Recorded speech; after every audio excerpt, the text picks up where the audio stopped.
Hello, everyone. My name is Kristian Roberts. I'm the Director of Education at the Dallas Opera.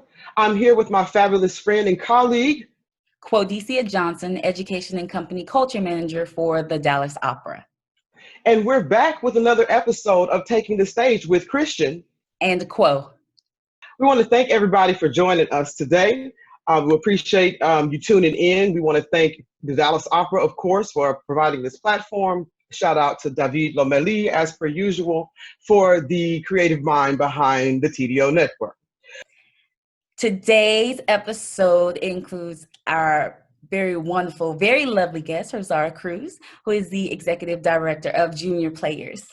And I wanted to ensure that we share the amazing work that Rosaura is doing with Junior Players as an organization that works with youth, as an organization that is in the theater field, and as an organization that is truly seeking a connection with community. And so, Rosaura, we're extremely happy, we're honored to have you with us. And so, if you will, would you like to kind of share a bit about your career path and how you got to where you are now? Just a bit about Rosaura. Sure. First of all, thank you so much for the invitation and the opportunity to have a platform. And it's good to see your faces, even in this virtual world. So, yeah, a little bit about my career pathway. So, growing up, I had an aspiration to either be an actress or a lawyer, right? And so I think those have always been in the forefront of what I've wanted to do. So super involved with, or intrigued by social justice issues, which is why I thought, I want to be a lawyer, but loved performing on stage, whether it was dancing or acting. And somewhere along the way, I had a wonderful mentor. Mentors have always sort of shifted where my pathway has gone. And I had a mentor, believe it or not, in 8th grade, who really made me fall in love with what the theater world should be, right? Given my socioeconomic status, this incredible, wonderful woman, Rebecca Stevens, provided this different landscape of resources for students of color, which was really wonderful. And it just made me fall in love with that. And I just pursued it. I knew that I wanted to pursue this in the professional world past high school. So I was lucky enough to audition for a program in high school and have a wonderful arts program, specifically theater and dance, at Bryan Adams High School. And from there, going on to North Texas, I double majored in theater and criminal justice. They did not have a pre-law program at the time, so I thought, let's still sort of in the same realm. Let's work there. And almost went to forensics, believe it or not. But I don't think the stomach could handle it. So post college, I still, had that I want to be an actor, but I also want to pursue law, law school, things like that. Again, another mentor came into play and said, if you don't really know which way you want to head at this time, you don't have to make a decision right now. Why don't you navigate the nonprofit world? It's going to look wonderful on your resume for law school, should you choose to go that way. Do it for about a year or so, really find out what the community is about. And it'll give you a different world, real life experience when you go into law school, so you can decide what type of law you'd like to study. And so I did that, but it also gifted me the opportunity to pursue my acting career. I am a talent, I'm an actor with the Campbell Agency. So ever since 2006, upon graduation, I was able to be a part of the Campbell Agency, and Junior Players, who had been in my life and I had interned for in years prior, offered me a position, and I thought, okay, well, this is great. I'm doing both of the things I like. It is a nonprofit, but it's in the arts world, which is great. They stand for some wonderful social justice issues that I care about, and they, serve the community. They serve students like me, right? So what I thought was going to be a 1 to 2 year tenure soon enough became a program manager position to program director. And then in 2015, there was a leadership shift, and the board of directors came to me and said, while we do this executive search, would you step into the role of interim executive director? And I said, sure enough, yes, I'd love to. I know the organization from every facet now. And so that is how, I think now 6 years in this particular role at Junior Players. I dabbled in other things along the way. I worked at New York Life Insurance, some telemarketing, and a lot of different things. But yeah, Junior Players has really been where I've spent most of my life, but in different capacities, right? I've also taught dance and theater, have worked in a lot of the communities that we serve. So I do feel when I came into this particular role that my career pathway sort of came to full fruition, or a full cycle, from a participant to now, leading the helm of the organization. And I call that cultural equity. Yes, ma'am. My life, age of 14, and now I'm like, this is exactly how cultural equity should work. So I think that's a little bit about that, but I mean, I've always been passionate for the arts and social justice. I hear you talk about mentorship. If somebody took you under their wing, and 2 times you've mentioned that somebody took the time to say, if this is what you want to do, here's how we do it. And then somebody else that says, you don't have to choose right now. And I think that is very, very profound when we're talking about career paths and different directions that, one can pursue. And I say that because a lot of times somebody says, we live in a society that says, find your specialty and stick to it. And that's it. That's your specialty, and that's what you're going to do. And a lot of the times we as artists know that we don't have that luxury. You just said, I worked in insurance. You've done a little bit of everything, and we have to be well-rounded. And look at where you are now. All of those things inform the path that you were on, and now you hold the position and are able to make decisions from all angles. You're able to see everything from a lot of different angles, and I think that is wonderful. Just kudos to you.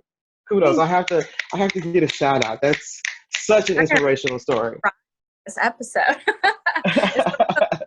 About the pathway a little bit, but I agree with you. I think there's no one pathway, and I think you can be successful and vary in a lot of different avenues, right? And especially now, right? There are a lot of entrepreneurs who have their hands in so many different business worlds, and sometimes there's great synergy between the two, right? Which is fantastic. So I encourage, all of the young generations to pursue a variety of different pathways, because you never know where you're really going to land, and or spend a little bit of time, maybe 5-10 years here, and then that leads you to a completely different world where you're meant to be to make a change in a different way. I think that's fantastic, and you are the right person to do that. Okay, because you have receipts. That's so dope. All of it. And I hear so many different things in that. You started and you were able to volunteer. You were able to participate at a young age. You were welcomed into the company, into the environment, into the culture at a young age, and how that fostered this connection that stayed with you throughout your life.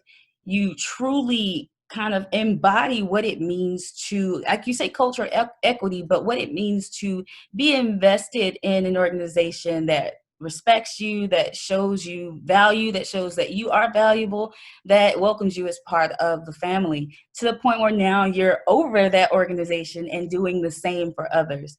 So it's such an amazing demonstration of why it is important to invest in youth, but to do so in a way that allows for the strength and the flexibility that comes with the arts. Kristian mentioned that so often we get told stick to a specialty, and it's important that we make sure that we focus on the why. And once we know our why, we know what that personal mission is, we know what that personal purpose is, we'll be able to find where we fit where we can fit, what changes we can make within any industry. And so I think it's just very beautiful that you had these opportunities that you took advantage of, and the opportunities that you went and sought and you made happen, even in continuing to stick to your commitment to the social change and to the social issues that matter to you.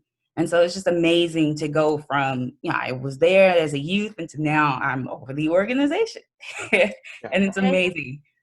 And thank you, Quo, for that, because I think it's really important. What I found in junior players was sort of a safe haven to have a voice, right? So a lot of the times you may go into programs where you have adults and it's just they're talking at you and this is the opinion, and you really don't feel comfortable to express your opinions about certain subject matters, or it's okay to say I don't know, because I'm not aware of that topic, right? And so I think, junior players came to me at 14 and I discovered the world of Shakespeare. I had no idea. Shakespeare wasn't something that was taught to me, growing up, especially as a Latina, and I always tell the story of my dad. He was like, what is this Shakespeare thing and productions that you're doing every summer? And, one summer after another, he was learning with me. By the time I, graduated high school, he was like, oh, talking about Romeo and Juliet and, As You Like It. And I'm like, oh my God, my program didn't only teach me, it allowed others in my family and my culture to learn about something different that we had just not experienced, right? Because of resources or whatever it may be, or the landscape. But that's something that's super important to me. So when I came on in this particular role, there were a lot of different art forms that we weren't highlighting. And so I thought, there's a different way to talk about social justice issues, not just through, theater or Shakespeare, right? So we wanted to make sure dance was something that was super important in my wheelhouse.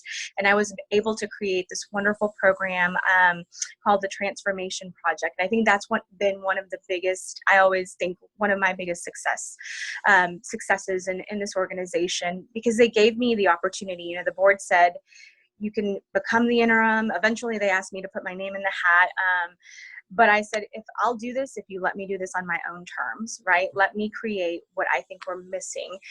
Let me create and talk to the students to see what they're missing, because I don't want to, I don't necessarily want to create for them. I want to create with them, if that makes sense. And so Transformation Project was, Kristian mentioned, it was a conversation. And it was art, so it was subjective. The beautiful thing is that we tackled things like racism, the police brutality, drug addiction, divorce, parental neglect, substance abuse, anything you name it. And I would have told you back then that the issues were pregnancies and cheese, the cheese epidemic and all of that. And it was much deeper than what we could, even imagine.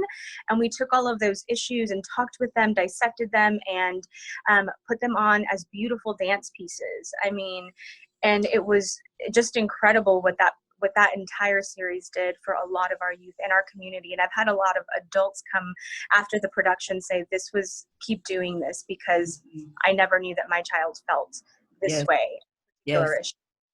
So that's a whole word. If I had more snaps, because even in that, so you also mentioned the board, and that shows the importance of having a board that truly understands what the organization needs and it is invested in the organization, and then goes and finds the person most qualified, 9 times out of 10, probably a person who's already in the organization, right? Who's most qualified to continue to lead that organization, as opposed to going and finding someone else with some resume from somewhere, who knows where. And, well, this person has experience in these things, as opposed to, no, this person has experience, is skilled, has demonstrated that they know how to do the work. And I know that is something that we often run into, one, as people of color, and then as women. That is something that we often run into. And we look up and someone else, is getting that job or getting that recommendation. Someone else is getting that position, getting that role. And we are or we're expected to be content in the work that we've been doing, because it's just really good work and they really need us to keep going with what we're doing. So thank you for sharing that, and then for sharing the stories about your family, because that all you speaking a whole word, that also shows how art extends beyond the stage. Again, what we do as artists, what we do as arts organizations, it impacts everyone. It extends beyond just what happens in the audience, just what happens in that moment. That spreads out to the artists and the people with whom the artists come in contact with, and then the family members, the friends, the associates. It goes in so many directions, both in good and not so good ways. So as long as we're mindful of that, I believe that kind of speaks to what it means to truly engage and what it means to truly be a part of your community. And then to, again, present the opportunity to amplify voices. We always say not voice for the voiceless, because people have voices, but to amplify the voices of the youth, so that there is this respect, there is this understanding that you are a valuable human being, valuable soul, valuable mind with your own experiences, and you have the right and you should have the ability to share those experiences. So even in everything, just as a whole word, I just wanted to say that snaps. No, it just shows the ripple effect of everything that you do, and the multi-layered just phenomenon that happens after that. And I was actually very moved by what you talked about with your father as well, because I mean, everybody learns something. Mm-hmm. And there's also a way for, parents to connect to the children in ways that they had never done before. Quo and I can attest to, teachers writing to us, and, a student has experienced an opera, and, they have never smiled before, or they have a heart, their life has been so, hard and difficult. And so they don't really smile. They really don't show any emotion. And then the next thing you know, they're grinning like crazy after they've been engaged in an environment that has been cultivated and engaged in an art form in a way that includes them. Mm-hmm. And that is so huge. That's huge. And I don't think people say that the art can transform someone. And I said, the art is the art. What happens is with the people that cultivate the environment where the art is created. Mm-hmm. That's what transforms people. And so I have to give a kudos to you, because, Quo gave you enough snaps for eternity, but it's well deserved. And I think your story, just the story of your own experience and your perspective on things. I hope a lot of leaders are listening. Yes. And understand the importance of Rosaura's journey to where she is right now, and that it is a real thing that happened, and it had ripple effects beyond just her path. Now, I'm gonna step off my soapbox now. But I had to say that, please understand that it doesn't just affect the person that is engaged in the arts. And also, I'm gonna be very clear, our youth, there was a time when people said children should be seen and not heard. To me, that diminishes their humanity in a way. Don't get me wrong, I'm not saying that you should not respect your elders, let's be very clear. But I also want you to understand that children have valid opinions. Young people have valid opinions, okay? Their experiences are valid. And you may not always understand them, but you cannot dismiss them. Mm-hmm. So I'm just going to... about the environment, right, that you set. So if there's respect in the ecosystem, then you do get that respect across the board, right? Yes. And I mean, that's something we say all of our classes are. It is not, arts and crafts. We are really here to do arts enrichment, innovative programs, from our programs that we do with the youth of age of 5 all the way through our, teens, our 18, 19-year-olds. It is about treating them like professionals and saying, look, we are going to create something together. I want you to have a hand in this, ownership in this, and accountability, right? For coming to the class.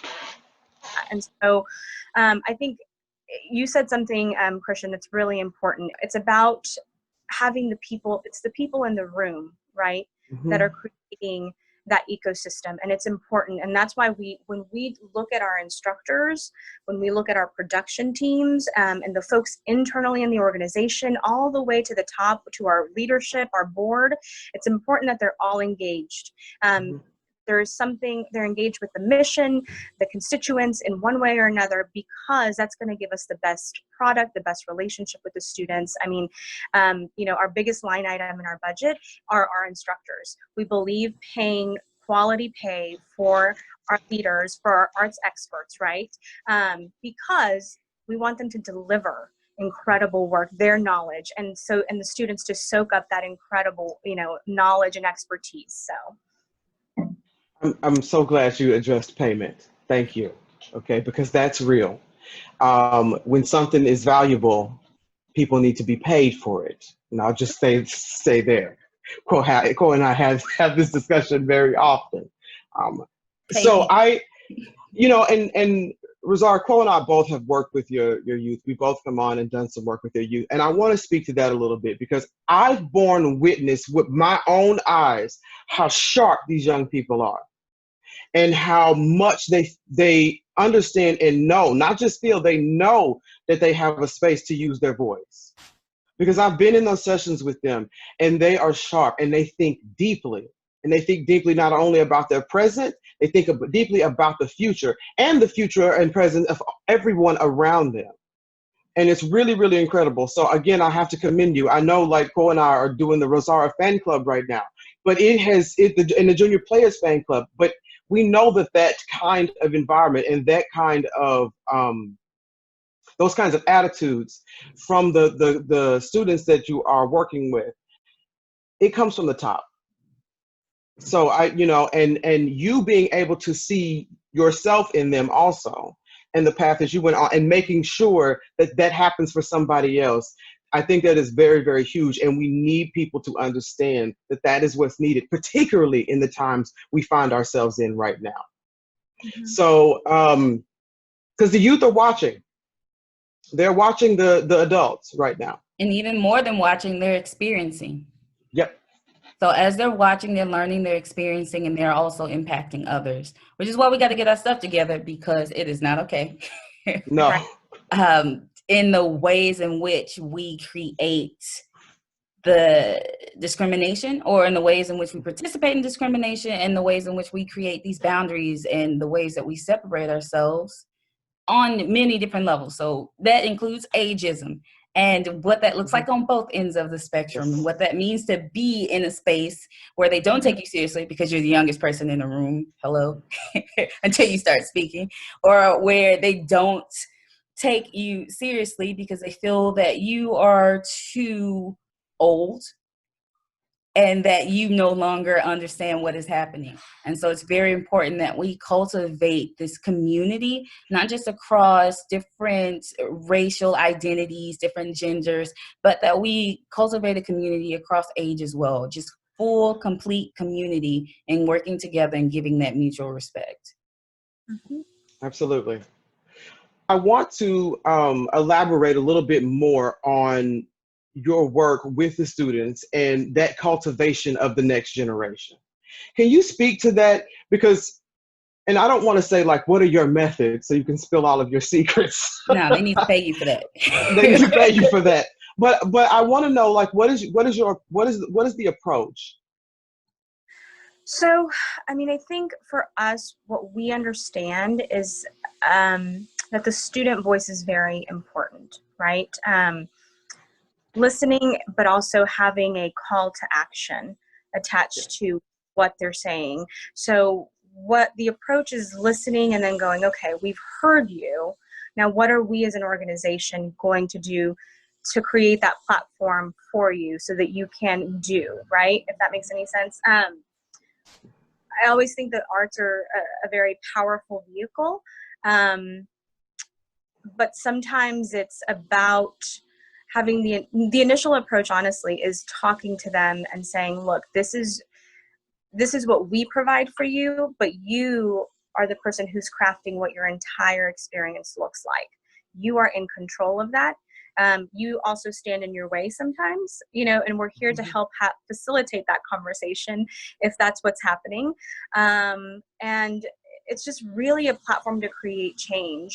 The next generation, what we started doing a little differently, I guess, in 2015 was making sure that we brought in experts to talk about equity, diversity, and inclusion. All across our productions, right? In 2015, prior to 2015, we only had one production and we never had those conversations. So sometimes it was I don't see I don't see my representation on stage, but we never had those types of conversations within the classroom, right? And then the curriculum didn't have those components, right, either. So shifting to 2015, we thought, well, we need to have those conversations. And who are those experts? Because it's not Rosaura Cruz, right? We need to make sure we find, I'm an expert in dance and theater, and to a certain degree, right? But not knowing that some of the leaders that we have are not experts in every field. So I think that was a different way that we started to shift the model of our curriculum, is to bring in folks who truly are experts in those fields.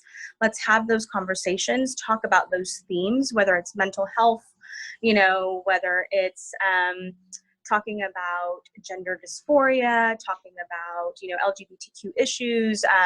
Again, Rosaura is not the expert in that. So I'm going to make sure that we use our community leaders and I'm going to say to them is step up to the plate. This is your opportunity to have a conversation, to have a change. Because at the end of the day, I truly believe that the next generation controls our city, our landscape. They get to vote. Eventually, they get to vote and they get to enact policies. And so what a better way to engage with them now, have the conversations, talk about what works, what doesn't work, where's the compromise. So when they're crafting those policies, they have us in mind, as well as the next, the upcoming generations. So I think that's a little bit about the approach. We made sure that the EDI work is invested in our trainings. We believe in doing a lot of trainings with our classroom teachers. So we want to make sure that not only is it classroom management, but it's infusing EDI into arts enrichment. Again, ages 5 all the way to 18. There's it looks a little bit different, right? We're not going to get in there and talk about, let's discuss equity through this, So, but the conversation's still there. And then embedding this into our production curriculum. And I mean, I think that's the simple approach. It's not really a secret sauce. And then the other thing that I will say that is very important for arts and philanthropy because we need to sustain what we're doing is having your arts champions in the room for the conversation, right? Because they need to, not having them participate in the conversation sometimes, but just listening, right? They can understand what it really looks like to live in the city of Dallas, in the North Texas area, because sometimes they're a little bit removed from the challenges and barriers. Something as simple as, I don't have an iPad. I can't do these virtual classes because I don't have internet. Or I have 2 brothers over here. While my parents have to go work, I've become the babysitter. And so I can't do these classes. You know what I mean? And so something is, those simple statements that they don't always hear is very important. So I think the approach is engaging the community. From our experts who say they want to be engaged, great, come on over. Let's have the conversation. To the donors who say, oh, I'd love to, hear from the students, great. Listen to the conversation, and asking everybody to step up to the plate. I don't know if that answered your question. Oh, no, it more than answered my question. I think that was very clear. Was that clear to you, Quo? That was crystal clear. That was extremely clear. And what was also clear is that you made sure that you told them to listen. Yes. Listen, not to respond, not to give your expertise. Listen to learn, listen to absorb, listen to change, not to argue, not to tell people why you're correct or why you think they should go a certain way based on your limited experiences or your incomplete narratives. We spoke about narratives, or we've spoken about narratives, your incomplete narratives. So listen listen to connect, listen to learn, and then listen so that you yourself as leaders, as donors, as arts patrons, as adults, as students, so that you yourself can take on that accountability so that you can actually move forward for change and connection. So yes, that was absolutely clear. Even when you said, well, we went to talk to them, when you were talking about the students. Now that's a novel concept. You went and talked to them and asked what they would like to do. I gasp. Your approach was that you went and talked to them and asked. You know, for a lot of people, it is a novel concept. But we have to understand is there's a going and talking and asking what they would like to do. And then again, like Quo was saying and you were saying, listening. But I think that sometimes as arts organizations and just nonprofit organizations in general, we get so caught up in the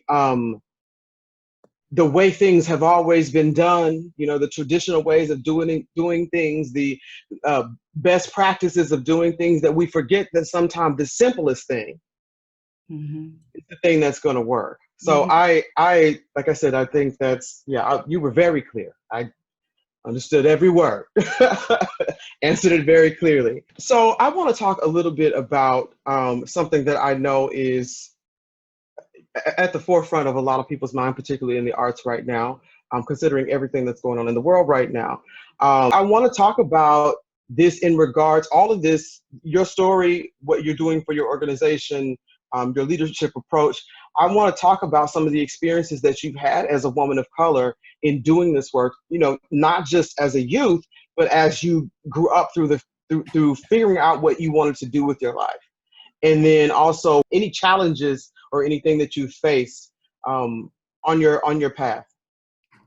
Sure. You know, I think when I took over this position, I think there were a lot of things that I took into consideration personally. You know, accepting this role means that this organization would have, at that point, a young leader, right? A young CEO who is a Latina. And I knew that the, you know, philanthropic world, dominant, let's be real, is white and male. You know, and so it was going to be a little bit of a challenge, to say the least, to try and break into those worlds, not being inherently born into that world, right? Not having those connections, and I knew it was going to be challenging. So part of my reasoning for taking this is because an opportunity was gifted to me, right? And I think the board at that time, you know, they actually had to convince me to put my name in the hat, which was, you know, they came to me and they said, you are doing this. You are leading the organization. We already see change within a few months, you know, and so kudos to them, you know, to Bill Raleigh and Derwin Broughton and Angie Parra, who, you know, and all of those board members at the time, who really said, we see the change that you're doing. We believe in you. So we need you to take the wheel, if you will. And so, you know, I thought, okay, well, I am a woman. I'm a Latina. And I look younger than my age, right? I am currently in my mid-30s, my mid-30s, but sometimes I still get carded, thankfully, you know? And I'm like, what? If I walk into a room, it's about shifting the narrative. And I believe there were one or two instances where I would walk into presentations, you know, corporate pitches and things like that. And I knew they were thinking, well, where is your boss? Right? You know, where is the CEO? You know, and then until we gave the presentation, they were like, oh, you understand the capacity of the organization, the impact, and, you know, and we started talking about, you know, our revenue portfolio, all of that. And they were just like, oh, you do know what you're talking about, you know? And it was just kind of, I thought, you know, I had one comment once, they were like, oh my gosh, you're so young, you're mid-20s leading this organization. And I did not correct them. You know why? Because if they thought that I was some 21-year-old genius CEO, let them think that. Because the power that I hold walking out is greater than me having to shift the narrative of, you know, you didn't ask me the right questions, or you just made assumptions about who I was. from the moment I stepped into the room. And also, they did actually empower the organization and furthered our mission. So great. Eventually down the road, I said, I'm actually in my mid-30s, but, thank you. For, I always tell young folks, shift the narrative, make it work for you, right?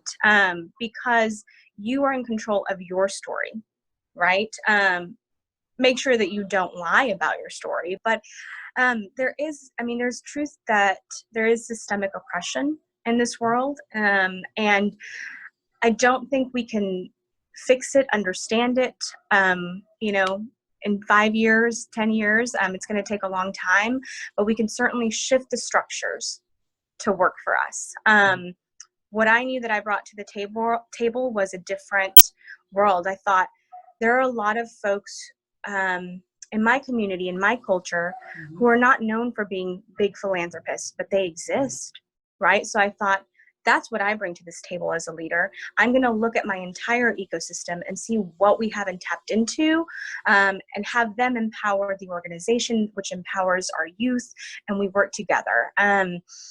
I think an organization who primarily supports Black students, Latino students, what you're gifting them is an opportunity for education, which means you're opening the doors for leadership, right? And so I think it's talking about that. That's a way that I've been able to break or bridge the gap a little bit. I think the barrier still exists, right? As leaders, and especially as leaders of color, I think when you see young generations engaging in your work, whatever that may be, in whatever industry that is, I think it's our responsibility to be mentors, to step in. Even if they don't come to you, I think it's our responsibility to come to them, because my parents, are amazing folks who taught me hard work, but they were blue-collared workers who did not know about college, how to get into college. I'm first generation. I had to go seek out those answers. And so it's up to us to help them seek those answers, right? Because sometimes those students they're afraid or they're embarrassed because of their culture. So as young leaders and young leaders of color, I think it really is up to us to say, hey, I noticed you, and I do that. I find mentees all of the time to say, I'm here for you. I see that you work hard. I see that you want to know, that you want to grow. What are your aspirations? I can connect you. I will open those doors for you when I can.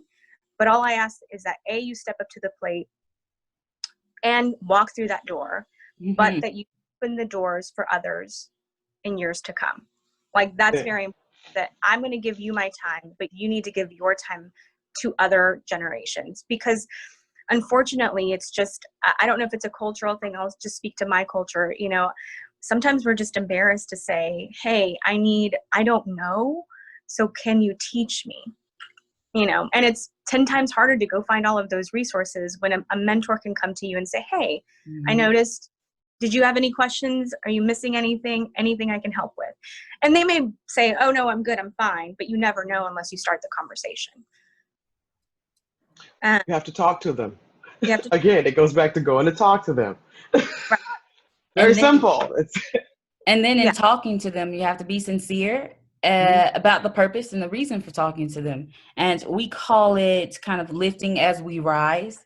Yep. So as we kind of get to that next level, we're making sure we're lifting people with us. We are lifting and moving forward and pulling and all of that shifting, moving together. So lifting as we rise. So absolutely.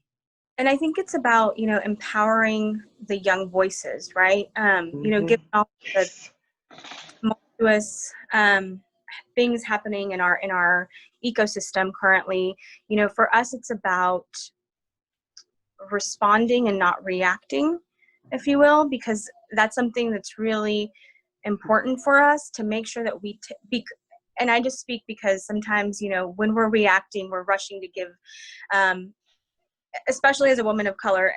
In the beginning, for me, it was, what do you think about this? And you need to write a statement, and you need to do this. And I'm like, whoa, well, I don't need to give a statement. I need to look at it. I need to dissect it and figure out what my opinion is, what the organization's opinions are, what the mission is, and then we can take a look at it as a whole, you know.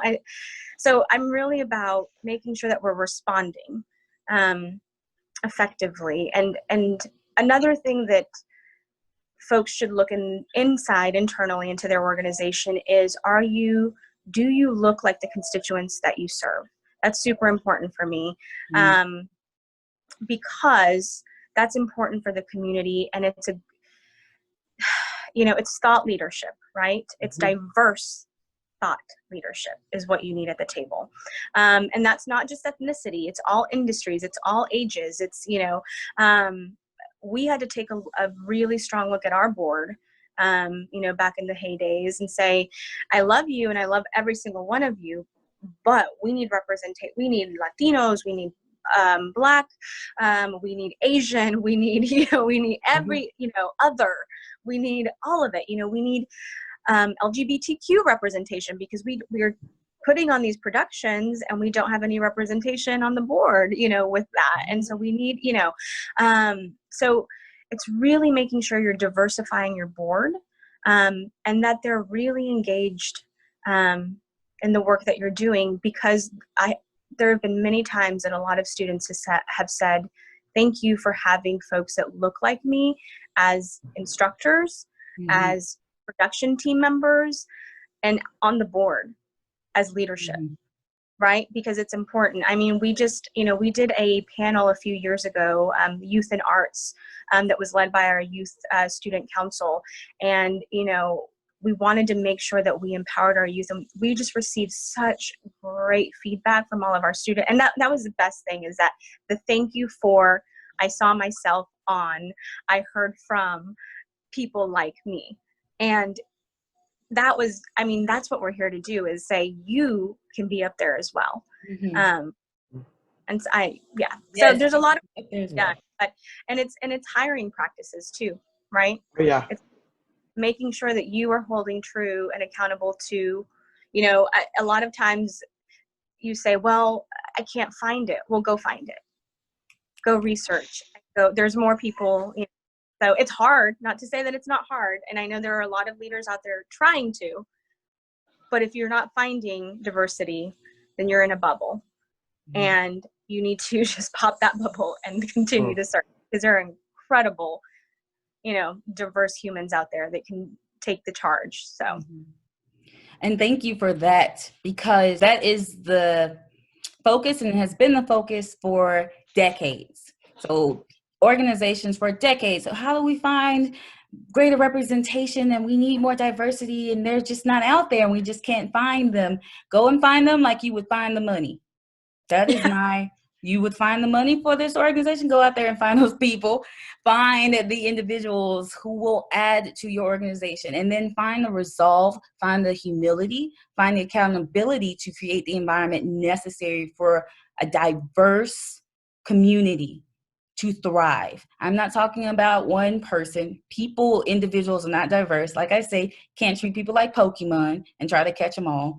One person is not diverse. People, individuals are not diverse. It is about your environment. It is about the community that you're fostering. So if you cannot find them, that means that you have to put in additional work to go out and seek them, because there have been barriers in place that are not allowing individuals to get to you. So it's not enough to just say, well, I have art and I'm trying to give out art, or I'm trying to give out theater and this performance and this opera and this symphony, and then stop there. You have to do additional work. This is what it looks like on the other side. Welcome, Brother Sharkbait. So I always say that if you're committed to it, you're going to find it. So just like you would work to go and find funding for the organization, work and find a greater workforce, and then a true committed, humility-based workforce. So that's my soapbox.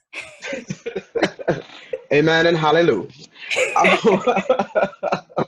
All right, so I think this actually leads into another section that we need to talk about, because you've already spoken about infusing EDI into your curriculum. But I'm just curious, at a time like this, where there's so much that has come to the forefront and is very prevalent in our headlines, our social media pages, etc., you know, how are you handling this at Junior Players?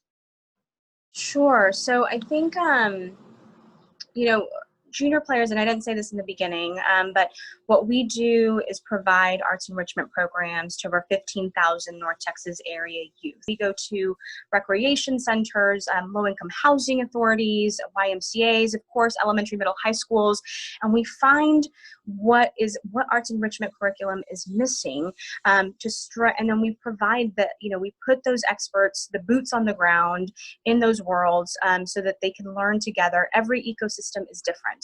Whether you're a high school and you're a middle school and you're a few miles apart, your ecosystems can look totally different. So we find out what those community needs are, and then we go to work with the art at hand. Basically what we did in March, right, was shift all of our programs to virtual platforms. We shifted along with our partners, our community partners, to say, okay, what do you need? Can we still provide these programs? And what resources do you have? What are the missing resources that we can provide, like iPads or, things like that? We made sure my programming team gathered.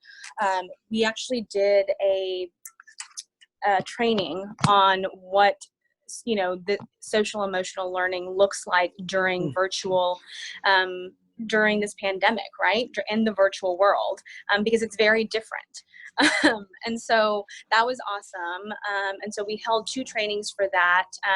And then we asked them to shift their curriculum accordingly. And we were on Zoom and Google Classrooms and YouTube even. I mean, we created, a variety of different virtual landscapes for our students. So we remained present in that way.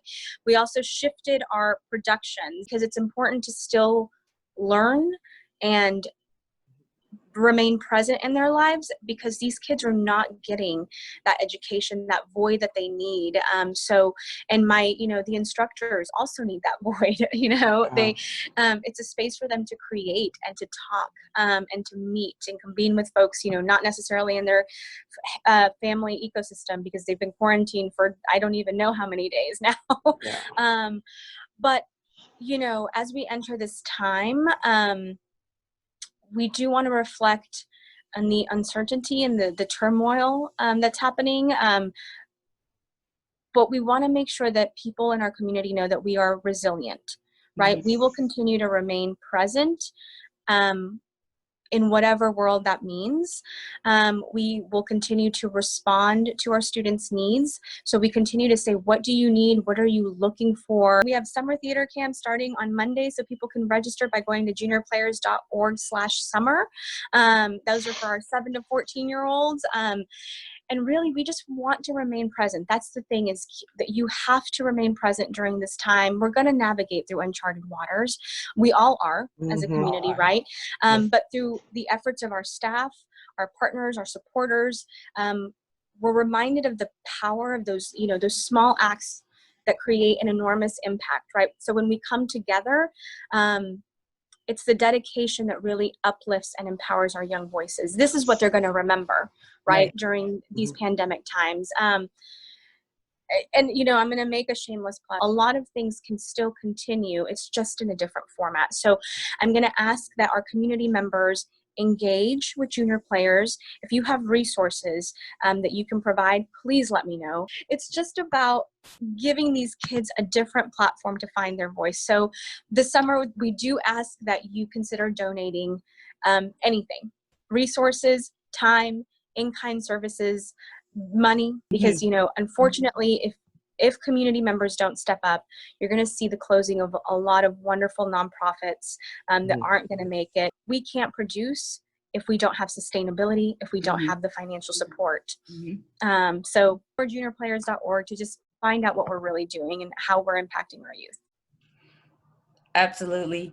And then, as you stated, there are a lot of things that are coming out of the pandemic and how we're having to respond to the pandemic, including to all of our education people out there, how we shift our programming so that we can continue to serve our students. That's arts education, that is formal education, and the different sectors of education, how we shift to serve the students, But I would also add to all of our organizational leaders, pay attention to the work that is being done in education, perhaps maybe not in your organization's arts education, but in other realms of education, because there's some real innovation coming out of that field and how we're having to serve students, because we don't get to stop.